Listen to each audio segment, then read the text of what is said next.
Аны аялыңыздан жашырып баштайсыз, балдарыңыздан, туугандарыңыздан жашырып баштайсыз. Ошол бөлмөгө бирөө кирсе шектенип карай баштайсың, эмнеге кирди экен депчи. Бардыгы жакшы, кичине эле температура болуп атам, 39-40тан түшпөй жатат, бир жумадан бери дейт экен да. Ошол нандын жарымын аламын дагы. Өзүм жеймин, жарымын үйгө алып барам. Азыр ошонун жарымын деңиздин суга малып жеп, анан түшкө жуук бир аз эс алып, айнектерине темир коюп койгон, камераларды коюп койгон. Bir karasang türmöge okşop ketет. Temirlerдің içine özünü tosup kameralar менен охраналарды иттерди коюп алган да. Бактылуулук дегенди адам каалайт, бирок эмне экенин билбей эле издеп жүрөт экен да.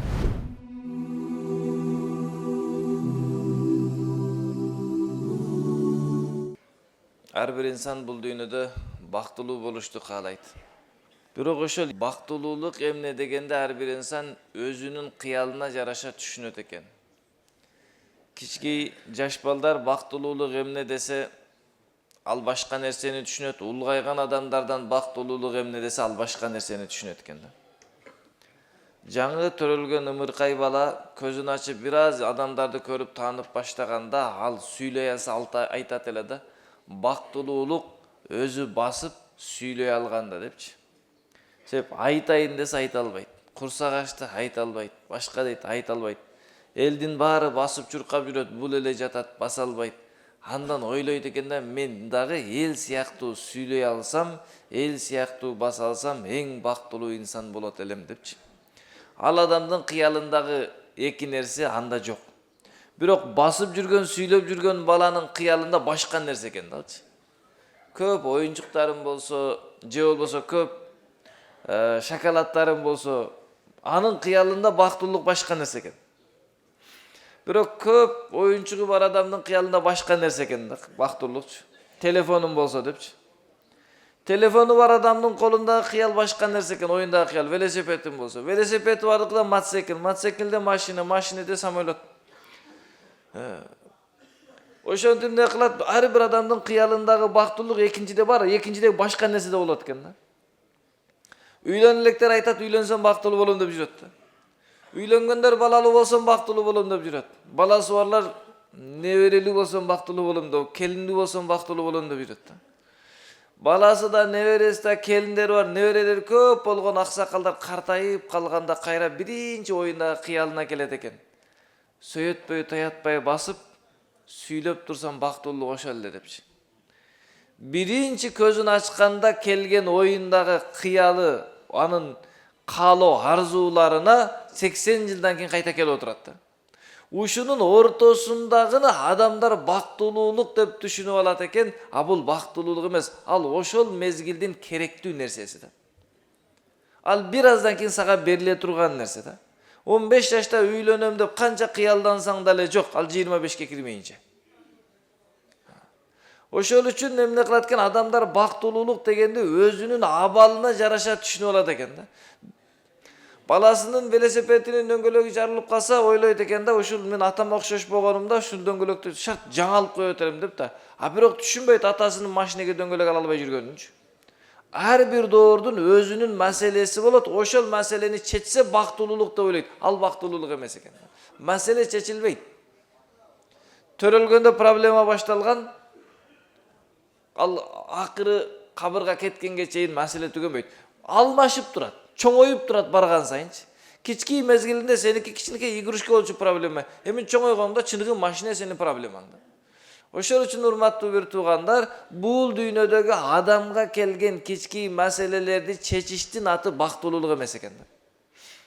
Аны чечсеңиз артынан дагы бирөөсү келет. Атабыздын башыдагы маселе бизге келет.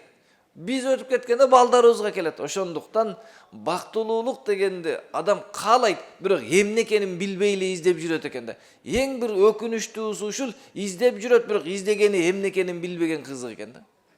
Бардыгыбыз каалайбыз бактылуулук болсок экен деп, бирок бактылуулук эмне экенин билбей издеп жаткандыгыбыз бул бизди жашоодо кыйнап жатат да. Бир адам акчадан издеди бактылуулукту, акчага жетти, бирок акчага жеткенден кийин кайра бактысыздыгы көбөйүп кетти да.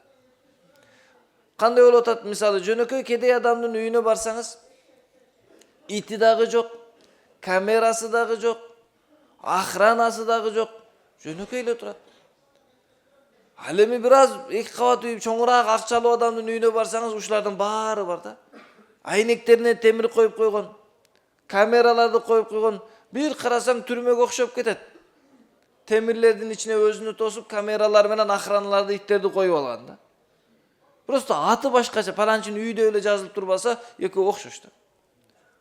Ошол үчүн урматтуу мусулман бир туугандар, бизге келген маселени мындай кылса чечилип кетет деп ойлойбуз, бирок ошол адамдын колунда ошол маселе нерселер, биз кыялданган нерселер бар, маселеси чечилбей эле да. Андан көбүрөөк маселеси бар.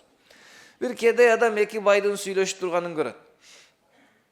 Айтат, ушул эки бай бирге сүйлөшүп калыптыр, барып кичине акча сурайын, кичине керектүү нерсем сурап алайынчы деп. Экөөнүн сөзүнө катышып калганда, бир аз сөздөрүн угуп тургандан кийин кедей адам капчыгындагы бар акчаны экөөнү бөлүп берип кеткен экен. Силердин маселеңер, силердин кыйынчылыгыңар, проблемаңар өтө чоң турбайбы, меники кичине эле турбайбы дейт. Силер кутулуп агылачы, мен жеңил эле кутулуп кетем анан иншалла депчи. Ошол үчүн урматтуу мусулман бир туугандар, эгерде биз ойлоп калсак, элестетип калсак, бай болуп калсам маселе чечилип кетет десек, а байдын башындагы маселени байлыгы чече албай эле турат го. Канчалаган байлар бар, тамак жей албайт. Алхамдулилла, биз сиңгендин баарын жеп жатабыз. Ошол үчүн урматтуу мусулман бир туугандар, бактылуулук деген нерсени ушундай түшүнөлүк, ал эки нерседен турат. Биринчиси, бул дүйнөдөгү инсандын жүрөгүндөгү тынчтык, акыретте жаннат. Кайсы бир инсан бул дүйнөдө жашап жатып жүрөгү тынч болсо, ошол инсан бактылуу инсан. Ал бай болсун, кедей болсун, аял болсун, башка болсун, айырмасы жок. Жүрөгү тынчпы демек бактылуу инсан да. Ал ооруп турса дагы жүрөгү тынч болсо бактылуу инсан. Бир инсан больницага жатып калат. Аябай катуу ооруп жатат. Бирөө зыяратка барса айтат экен да, менде баары жакшы дейт. Көзүм көрүп турат, тилим сүйлөп турат, кулагым угуп турат, мындай болуп турат. Бардыгы жакшы. Кичине эле температура болуп атам, 39-40тан түшпөй жатат, бир жумадан бери дейт экен да. Көп жакшылыкты санап, акырынан бир маселени айтсаң кичине көрүнөт экен да. Көзүм көрүп жатат, кулагым угуп жатат, баары жакшы, бирок бир эле жерим ооруп жатат депчи. Ыймандуу инсан ушундай болот экен. Ооруп калган учурда кыжалат болбойт экен. Аллах мени жакшы көрүп, күнөөмдү кечирсин үчүн Аллах мага сыноо берди. Күнөөмдү кечирип жатат, жаннатта даражамды көтөрүп жатат деп, инсан ооруганда дагы жүрөгү тынчыраак ооруйт экен да. Ыйманы алсыз боло турган болсо эмне кылат? Биринчи эле кандай ичсе болбойт, жаман температура түшпөй жатат дейт. Көзүңүз көрүп жатат, кулагыңыз угуп жатат, сүйлөшпөй. Жок, булардын бардыгы жокко чыгып кетет да. Ошол үчүн ыймандуу инсанга деле кыйынчылык, сыноолор келет бул дүйнөдө. Бирок ошолорду көтөргөнгө ичинен ыймандын күчү менен жеңил өткөрүп жүгүрөт. Эми ар бир адам башында боло турган нерсе, жакынынан ажырап калса, акыретке сапарга кетсе бирөөсү, ыймандуу инсан не кылат? Келмесин окуйт, дуасын окуйт, жакшы кылып барып көп аркасынан дуасын кылып кала берет. Ыймансыз инсан кошо жыгылат да. Өзүнөн кетет, аны бензага барыш керек болот. Ошол үчүн урматтуу мусулман бир туугандар, бул дүйнөдө инсандын жүрөгүндөгү тынчтык бул байлык менен же болбосо бийлик менен келбейт да. Инсандын жүрөгүнө келе турган тынчтык бул дин менен гана, ыйман менен гана келе турган нерсе да. Бир падыша өзүнүн чоң касырынын, деңиздин жээгиндеги касырында уктап эс алам деп келип, эс ала албайт да. Уктай албайт, кыйналат. Ошентип деңизди карап турса, түшкө жакын бир адам келет дагы, деңиздин суусуна нан малып жеп, ташка жатып уктап калат да. Айтат, мен издеп жүргөн нерсе тигинде бар экен дейт. Карагыла дейт, мен уктай албай кыйналып атам, чакырчы сурайын, эмне секрети бар экен уйкунун дейт да. Анан баягыны чакырып келсе, кандай адамсың сен, таштын үстүндө, деңиздин шарпылдаган суунун жээгинде уктап жатасың, не болгон адамсың десе, бир кедей жөнөкөй адаммын. Кичине жумуш кыламын, бир күнгө мага бир нан жетет. Ошол нандын жарымын аламын дагы. Өзүм жеймин, жарымын үйгө алып барам. Азыр ошонун жарымын деңиздин сууга малып жеп, анан түшкө жуук бир аз эс алып, кичине жатып алыш, бул кайлуула деп коет, түшкү уйку, куш уйкусу алып алыш, бул сүннөт деп айтылат да. Түштүн күндүзүн жарымында кичине эс алып алайын деп жаттым элем дейт. Сурачы анда эмесе, мен сага каалаганыңды берейин, айтканыңды кылайын десе, уруксат берсеңиз уйкумду толуктап алайын дейт да. Padişanın үйüne kirgende sura bereyin dep жатса, elестетип көрүң сураган нерсесин. Себеп ал инсандын жүрөгүндө байлык жок эле, ал инсандын жүрөгүндө сүннөт, дин, амалдарын болгон немеси бар эле, сүйүүсү бар эле да. Макул дейт падыша. Барып баягы жаткандан кийин падышанын вазири ушуну көрөт да айтат. Падышам, секретти мен ачып берсем уруксатпы дейт. Жарайт дейт. Анда мага 1 динар алтын бериң деп 1 алтын динарды алат дагы баягыга апарып берет. Падыша берди сизге белек кылды дейт. Капчыгына салат, бир аз жатып онуп кара бул жагына салат. Уктабайт эми башталды да кыймылдапчы. Ошондо айткан экен, падышам көрдүңүзбү? 1 динар мунун уйкусун бузуп кыймылдатып салды. Сизде канчалагандар турат, аны тынчуктайм деп ойлойсузбу депчи. Биз ойлоп жүрөбүз, бай болуп алсак, капчык толуп алса тынчуктаймын деп. Кичине акчаңыз көбөйсө темир сейф алып келесиз.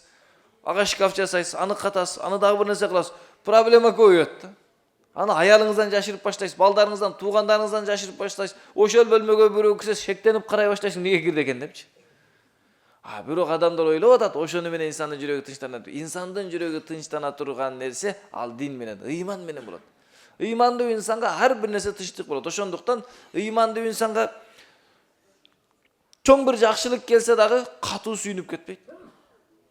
Кыйынчылык келсе дагы катуу кайгырып кетпейт да. Не үчүн десе, Аллах кыйынчылык келген убакытта Аллах Тааланын берген башка жакшылыктарын санап туруп, этегинден бир кыйынчылык санап коюш керек да. Кыйынчылык келген убакта биринчи ошо кыйынчылык санаса болбойт. Эки адам ажырашайын деп келиптир. Жаш эле балдар бир келинчегим менен ажырашам дейт. Эмне болду десе, биз аябай көп урушуп жатабыз дейт. Аябай катуу урушабыз. Анан дамына сурады, силер бир жылда канча жолу урушасыңар депчи. Десе, бир жылда 5-6 жолу аябай катуу урушабыз дейт. 365 күндүн 5-өсүн урушат экенсиң, зато 360 күн нормально экен го дейт. Ушул 5 күн үчүн ушул 360-ты жокко чыгарыш керекпи? Кегеле ушул 360 жакшы күн үчүн 5 күндү жокко чыгарып коелу. Жакшы жашай бересиң. Эмне үчүн адам биринчи кыйынчылыкка келгенде кыйынчылыкты эмес, жакшылыктарды караш керек экен. Ошондо инсандын жүрөгү тынчтанат да. Дин ушуну үйрөнөт экен да. Жакшылык келген убакта Аллах берди деп туруп, инсан ушунун натыйжасында жүрөгү тынчтанат. Бул дүйнөнүн бактылуулугу.